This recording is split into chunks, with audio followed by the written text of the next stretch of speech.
આજ તો આપણે રાતના ગેસ બેસ ભરાઈ નાખ્યો છે. એ ભાઈ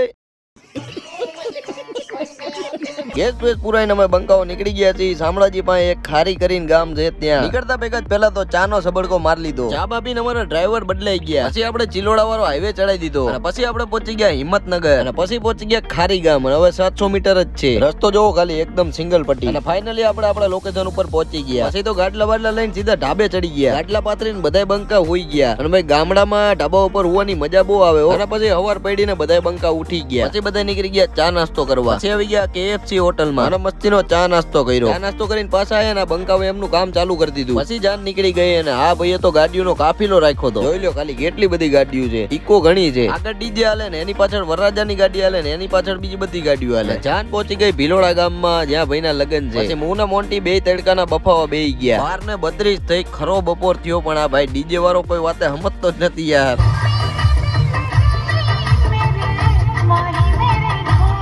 પછી મુને મોન્ટી બે કંટાળ્યા તો ગાડીમાં આવતા રહ્યા અને પછી સાંજે થઈ ગઈ વિદાય. અને પછી અમે લોકો પણ નીકળી ગયા અમદાવાદ બાજુ. અને ગેસ ક્યાંય મળતો નતો એટલે શામળાજીની આગળ આવવું પડ્યું. અને આયા તો હજી ગાડી જ લાગે છે. આપડી એક ગાડી ને બીજી એક ઇકો. હમણાં જોજો કેટલી લાઈન થાય છે. જોઈ લો 20-25 મિનિટમાં તો લાઈન થઈ ગઈ. અને રિક્ષા જોવો ખાલી કેવી ખતરનાક બનાવી છે, પાછળ સ્પોઇલર ને આહા. અને પછી આપણે ગેસ બેસ ફૂલ કરીને નાખો ને નીકળી ગયા સીધા અમદાવાદ બાજુ. રસ્તામાં એક ધાબે દાલ બાટી ખાવા ઉભા રહી ગયા. જો ભાઈ આ ધાબા ઉપર ખાવા બેહો ને એટલે આવી રીતના બાટી તોડી આપે. ભાઈઓ હોય એક નંબર. મસ્ત દાલ બાટી ખાઈ લીધી ને નીકળી ગયા પાછા આપણા સફરમાં. થોડાક આગળ પહોંચ્યા ને ભાઈ જબરજસ્ત ટ્રાફિક નડી ગયું. ટ્રાફિક પાર કરીને પહોંચી ગયા આપણા અમદાવાદમાં અને પહોંચી ગયા પછી આપણા ઘરે. તો મળીએ હવે નેક્સ્ટ વ્લોગમાં. Good night.